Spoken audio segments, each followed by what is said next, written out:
Muito obrigado, muito obrigado. Esse vídeo é continuação do vídeo anterior falando sobre pecado. Existe um livro chamado A Humanidade Isenta de Pecado, que é a compilação de todos os livros da coleção Verdade da Vida, onde fala sobre karma e pecado. Foi compilado pelo professor Kamino Kusumoto, sobre orientação do professor Tokuhisa. Até no prefácio tem uma observação do professor Tokuhisa bem interessante. A tarefa atribuída ao preletor Kamino Kusumoto era concentrar especial atenção aos trechos de A Verdade da Vida que falam sobre a verdade da existência do pecado, extraí-los e organizá-los. Pois bem, enquanto o preletor Kusumoto se empenhava em estudar essa verdade e copiar os trechos que falam sobre ela, foi-se gravando de modo definitivo em seu subconsciente o pensamento tanto o pecado de ingratidão contra os pais como a causa kármica que impossibilita o nascimento do herdeiro não existem realmente. Com essa mudança de postura mental, desapareceu a causa psicológica, que é o pensamento subconsciente que motivara os abortos na sua mulher. Assim, ela engravidou e deu à luz um belo e robusto menino. Este exemplo comprova que o karma é retido no subconsciente e que, ao se purificar o subconsciente com a leitura assídua dos livros sagrados, todos os karmas maléficos, sejam os da pessoa, sejam os transmitidos pelas gerações anteriores, acabam desaparecendo. O desejo de autopunição e autodestruição. Por que a humanidade faz guerras apesar de buscar a paz? É uma pergunta bem interessante, né? Em sã consciência, ninguém quer guerra, né? Não tem vitorioso, né? Só tem derrotado. O homem que se vê como matéria é dominado pela ideia de afirmar seu eu físico, né? Que vê como matéria, pó de terra, corpo.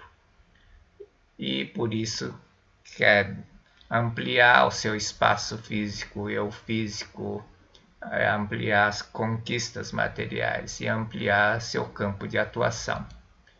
Em decorrência disso, acaba surgindo o conflito, porque a matéria é limitada, o desejo de conquistar espaço, expansão material leva inevitavelmente à disputa de um com o outro por causa da visão finita da matéria, né? O mindset fixo.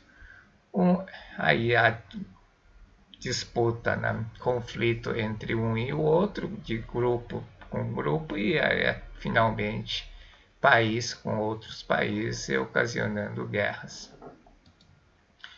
Enquanto se basear na visão materialista da vida, a humanidade provocará guerras apesar de desejar a paz e prosseguirá no caminho da autodestruição. As guerras, os conflitos, os desastres ecológicos, calamidades, desastres, pobreza e todas as formas de infelicidade são resultado da tendência masoquista de autodestruição do homem. Realmente é uma tendência masoquista, né?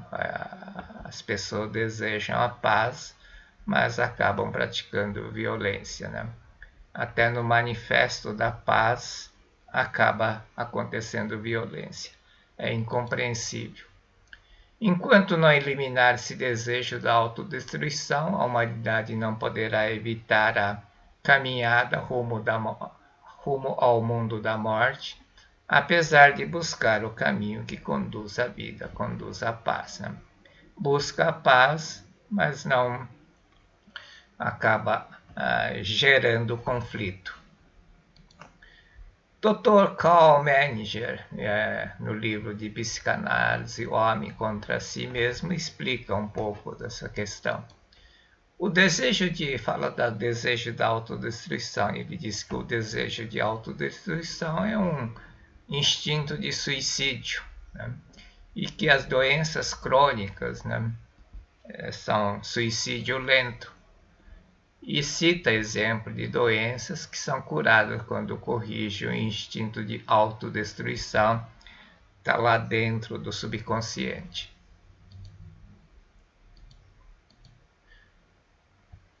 No livro do Dr. Masaru Taniguchi tem um relato bem interessante do senhor e farmacêutico de Yamaguchi, já até contei nos vídeos anteriores.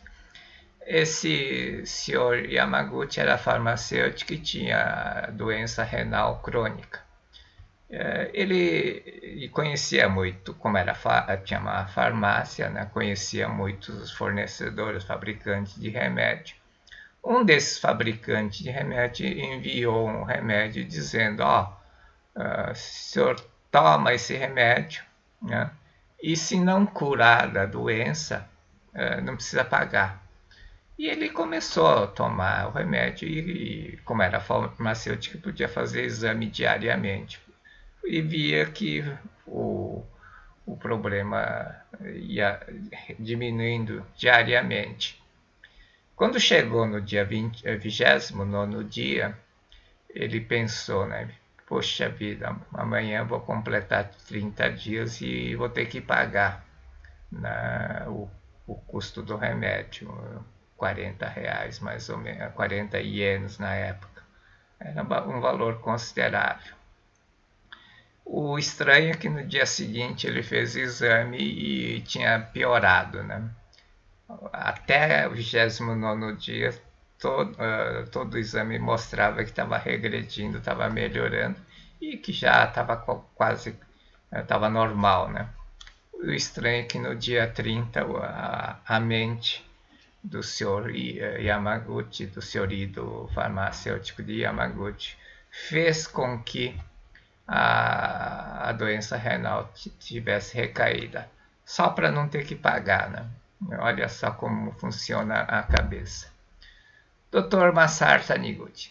Se as pessoas, através da leitura do livro A Verdade da Vida, curam-se de modo natural, superam diversos sofrimentos, é porque se conscientizam que o homem é espírito perfeito. O que quer dizer espírito perfeito?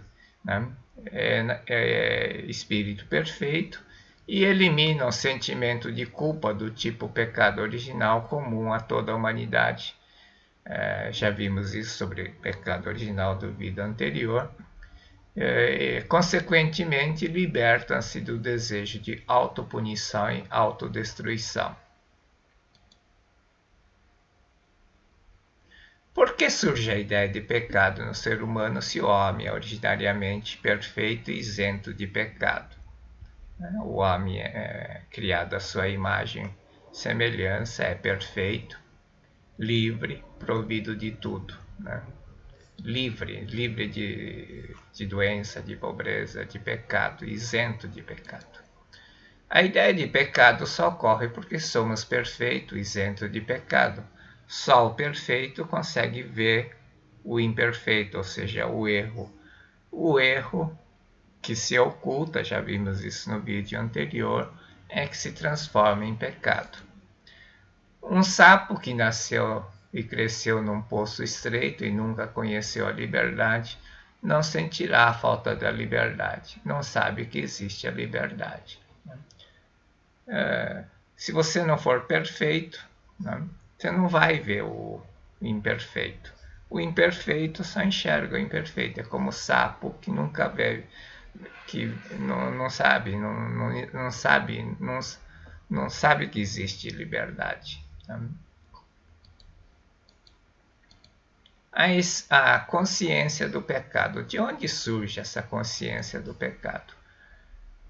A consciência do pecado é a conscientização quando percebe que não está manifestando o espectro original perfeito. Isso é a consciência do pecado, porque consegue perceber, por ser perfeito, sabe que fez alguma coisa imperfeita. Se fosse imperfeito, o imperfeito jamais ia perceber que fez alguma coisa errada. Consciência do pecado é por isso que é o gemido da alma do homem que quer expressar o seu aspecto perfeito. consciência do pecado é gemido da alma. Já vimos isso também no vídeo anterior, e que leva à depressão.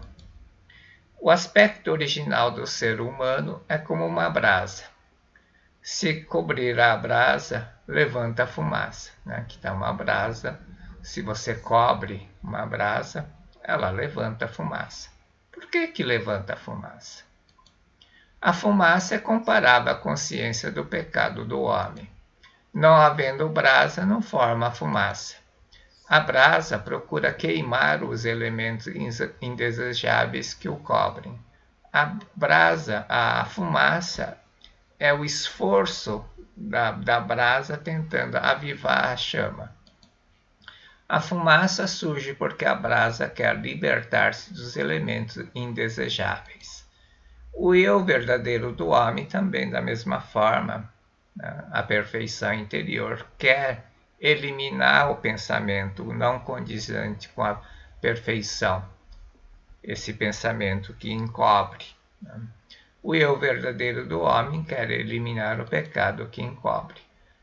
A consciência do pecado surge porque o homem deseja se libertar do pecado, da fumaça, da névoa que encobre. O pecado é como se fosse uma névoa que encobre e esconde o eu e faz surgir o outro eu, que o Paulo disse.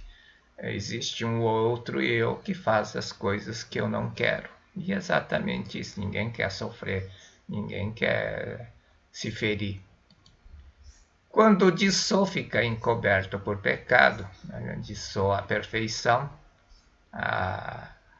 fica encoberto, surge em nós a consciência de pecado, para que essas ilusões sejam extintas. Dissô encoberto, embrulhado, empacotado, como um diamante empacotado, não mostra a sua beleza, nem seu brilho. Quando o dissô fica encoberto pela névoa do pensamento obscuro, surge a vontade da brasa de avivar a chama e faz surgir a fumaça. A consciência do pecado é exatamente igual fumaça. Se o poder da brasa for muito fraco, não é possível formar a fumaça. Se a brasa for muito pequenininha, nem forma a fumaça, né? Ela já é sufocada pelo que encobre e acaba sendo neutralizado. Da mesma forma, se o dissô da vida, se a perfeição interior do homem estiver, o homem, a consciência, filho de Deus, estiver profundamente adormecida, nem surge a consciência de pecado, nem aparece, nem sabe que está fazendo uma coisa errada. Se o poder da brasa for muito forte, não forma fumaça, aqui falando do outro lado. Se o poder da brasa, como está aqui na figura, for muito forte, nem forma fumaça. Se jogou qualquer coisa lá, já pega fogo e não tem fumaça. A sujeira à volta da brasa será queimada instantaneamente. Do mesmo modo, se o dissô da vida, se a consciência, eu, vida de Deus, estiver completamente desperta, o pecado será instantaneamente extinguido. Por isso que é importante, você ler diariamente. Isso é fundamental, ler diariamente. Como foi dito pelo professor Tokuhisa, falando do professor Kusumoto, enquanto compilava, claro, teve que ler não sei quantas vezes, ler todos os livros, coleção. Além disso, naquela época, tinha que transcrever, na mão. Não tinha computador, não tinha nada. Ele pegava o livro, transcrevia. Aqui fala sobre karma, ele transcrevia. E aí acabou gravando, essa consciência, eu, filho de Deus, eu dissô. Portanto, o segredo é avivar a brasa ou dissô da vida, para que não forme a fumaça da consciência do pecado. Muitas religiões e pessoas procuram avivar nas pessoas a consciência de pecado. A consciência de pecado é como fumaça. A fumaça em si não é fogo, não queima a sujeira, portanto, de nada adianta avivar a fumaça, ou seja, a consciência de pecado. Dizer você é pecador, você é culpado, você é drogado, você não presta, isso não resolve o problema. Né? Falar que você é pecador só faz avivar a fumaça, só levanta a fumaça. Né? Falar que você é responsável pelo caos da natureza só faz levantar a consciência de culpa. Isso não resolve. É uma visão errada. Como para ter fogo precisa ter fumaça, pensa que tem que fazer fumaça para ter fogo. É a mesma ideia errada. Para fazer fumaça, para fazer fogo, não precisa fazer fumaça. Se levantar, muito pelo contrário, né? Se levantar muita fumaça no ambiente fechado, a fumaça acaba apagando a brasa, acaba sufocando a brasa e apaga. O mesmo acontece com os homens. Se levantar demais a consciência de pecado, sufoca o eu verdadeiro. É bem fácil, né? Conhece alguém que melhorou dizendo, né? Ouvindo que é ladrão, que é vagabundo, que não presta, que é drogado? Fica falando, você é vagabundo, você é drogado. Não vai curar ninguém com isso, não melhora ninguém dizendo. Muito pelo contrário, a Seitian-no-ie manda ver o aspecto bom, usar o poder da palavra, elogiar o ponto positivo e fazer essa perfeição interior acordar, levantar, e aí sim vai levantar um pouco de fumaça, mas vai acabar avivando. Levantar a fumaça sem se importar com a brasa é inverter a ordem das coisas. É como querer fazer bastante fumaça. Né? Ela vou fazer bastante fumaça, que se eu fizer fumaça vai surgir o fogo. Não é isso. Para avivar a brasa, para fazer o fogo, é preciso arejar, oxigenar a brasa. Se a brasa estiver coberta, né, não consegue avivar, transformar em chama. Então, o que tem que assoprar, né? Tem que oxigenar. A mesma coisa tem que fazer em relação ao homem. Esse é o papel da religião. A religião tem a finalidade de avivar a brasa, ou seja, despertar a força latente, né, da vida, do dissô da vida da pessoa, a perfeição interior. Para isso é preciso arejar a mente para avivar a chama da vida. Como que areja a mente? O nosso consciente é a porta de entrada para o subconsciente. Então você tem que usar o consciente, a mente consciente. A mente consciente, como é que age? Usando palavra, pensamento. Para pensar, precisa usar palavra. Então, a forma é usar o poder da palavra. Por isso que está na Sutra, pelo poder da palavra, revela a natureza do pecado e faço com que volte ao seu nada original. Aquele que lê as minhas palavras extingue todos os pecados, pois conhece o dissô da vida. Pelo poder da palavra. É ler. Qual é o melhor, né, coisa para ler? A Sutra. Sutra é um concentrado de verdade. Sutra é o resumo dos 40 livros da verdade da vida. É um super concentrado de palavras da verdade. A Sutra, você tem que ler para você. A maioria das pessoas pensa em ler Sutra para os antepassados. Eu vou acordar, vou despertar os meus antepassados para eles me ajudarem. Isso é uma ofensa, né? Dizer que teu antepassado que está atrapalhando você. Jesus Cristo, teus pecados estão perdoados. Por isso que só usando a palavra ele curou, né, o cego. Teus pecados estão perdoados. Né? Quando a Maria Madalena, né, o pessoal ia apedrejar, no fim, né, ninguém teve coragem de apedrejar Maria Madalena. Né? Quem de vocês que não tenha pecado, que atire a primeira pedra. Ninguém atirou. Quando todo mundo foi embora, ele disse simplesmente: nem eu te condeno, né? Já que ninguém te condenou, eu também não te condeno. Vai e não peques mais. Pecado, teus pecados estão perdoados pelo verbo, pela palavra. Se o verbo, a palavra, elimina, anula o pecado, é porque o pecado não tem existência real. Né? Se tivesse um poder absoluto, a palavra, nenhuma palavra iria conseguir. Né?